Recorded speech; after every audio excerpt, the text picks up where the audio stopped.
பொறுமை மற்றும் தொழுகையின் மூலம் நீங்கள் உதவி தேடுங்கள். சின்னமாக தொழுகை ஒரு பாரமான செயல்தான்.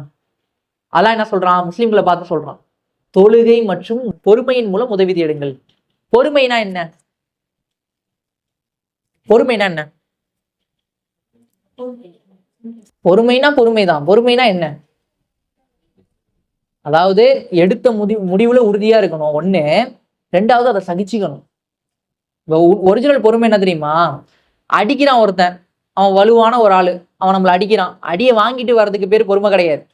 அது சும்மா இருக்கிறவன, நல்லா கோவப்படுறவனை கூட அடிச்சு விட்டுறலாம் நம்ம பெரிய பலசாலியா இருந்தோம்னா.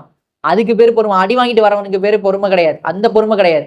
யதார்த்தம் என்னன்னா, ஒரு போராட்டத்துக்கு போறோம். என்ன போராட்டம்? குடியுரிமை திருத்த சட்ட போராட்டம்னு போறோம்னு வச்சுங்க. கவர்மெண்ட் குடியுரிமை திருத்த சட்டம் இது பண்ணிருச்சு. அந்த போராட்டத்துக்கு போய் உட்கார்ந்துருக்கோம். போலீஸ் லத்தி சார்ஜ் அடிக்குது. அடிக்கும் போது அவன் அங்க போலீஸ் லத்தியோட இறங்கினோட இங்க எல்லாம் வீட்டுக்கு போயிருவோம். ஜி நாங்க நாளைக்கு வரோம் அப்படின்ட்டு எல்லாம் கிளம்பிடுவாங்க. இது இன்னைக்கு உள்ள முஸ்லீம் சமூகத்துடைய நிலை இதுதான். யதார்த்தம் தான். முற்றுகை போராட்டம்னு அறிவிப்பாங்க. எல்லா ஜமாத்தும் சேர்ந்து போராட்டம் நடத்துதுன்னு சொல்லி ஓடி போய் கலெக்டர் ஆஃபீஸ் வாசல்ல நிக்க போறோம்னு பார்த்தா, கலெக்டர் ஆஃபீஸ் அங்க இருக்கும், இவங்க இங்க மேடை போட்டிருப்பாங்க. அவ்வளவுதான் பாத்துக்க. 3 மணி நேரம் தான் போராட்டம். மக்களுக்கு நாங்க டிஸ்டர்ப் பண்ண மாட்டோம்னு கிளம்பிடுவாங்க. போராட்டனாலே அந்த இடத்துல போராடணும், அடம் பிடிக்கணும். இப்ப ஒரு குழந்தை அழுவுது, குழந்தைக்கு பிடிக்க ஒரு இது தேவைப்படுது. அம்மா கிட்ட இருந்து ஒரு பொருள் வாங்கி கேட்குது. என்ன பண்ணும் குழந்தை? அடம் பிடிக்கும், உட்காந்து அழுவும். புட்டுக்கலன்னா அவ்வளவுதான், சாப்பிட மாட்டா, தூக்கணும், அப்படிலாம் பண்ணும். அதெல்லாம் ஒரு அம்மாவுக்கு வலிக்கணும். வலிச்சாதான் அம்மா வாங்கி கொடுக்கும். இப்ப ஒரு அம்மா இருக்குது, அது அம்மாவே இல்லை, அது சித்தி. மாப்பிள்ளை 2ஆம் கல்யாணம் பண்ணியிருக்காருன்னு வச்சுப்போம். பொண்டாட்டி புள்ள உட்காந்துக்கிட்டு எனக்கு வாங்கி கொடுண்டா போ அப்படின்ட்டு போயிரும். அப்படி நடக்குதுல்ல. இப்ப அந்த மாதிரிதான் இன்னைக்கு என்ன நடக்குது அப்படின்னு பாத்தீங்கன்னா, கவர்மெண்ட் என்ன பண்ணுது?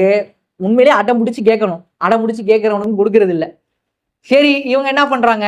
அடம் பிடிச்சா அடி உழுவனும் தெரியுது. ரொம்ப பண்ணா என்ன பண்ணுவாங்க? சித்தி கொடுமையை பாப்பன்னு தெரிஞ்ச உடனே அங்க கலெக்டர் ஆஃபீஸ் இருக்கும், இங்க முற்றுகை போராட்டம் நடத்திட்டு 3 மணி நேரம் அவ்வளவுதான், எல்லாம் கலைஞ்சிருவோம், கவர்மெண்ட் நிறைவேற்றும் நம்புவான்ட்டு போயிருவாங்க. அது இந்த வரைக்கும் நடந்த எல்லா போராட்டத்துக்கும் தீர்வு கிடைச்சிச்சுன்னு சொல்லுங்க.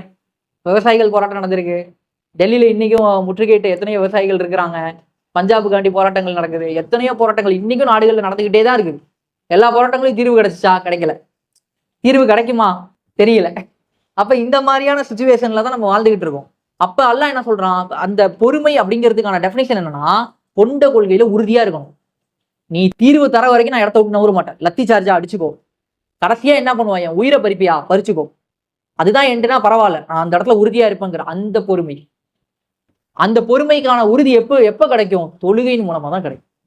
தொழுகை மூலமா இறை நெருக்கம் அதிகமாயிரும். இறைவனோட நம்ம பேச ஆரம்பிச்சிருவோம். உண்மையான இறை நம்பிக்கையாளருடைய ரூட் எப்படி தெரியுமா இருக்கும்? அவருக்கு தேவையானதை அல்லாஹ் கொடுப்பான்.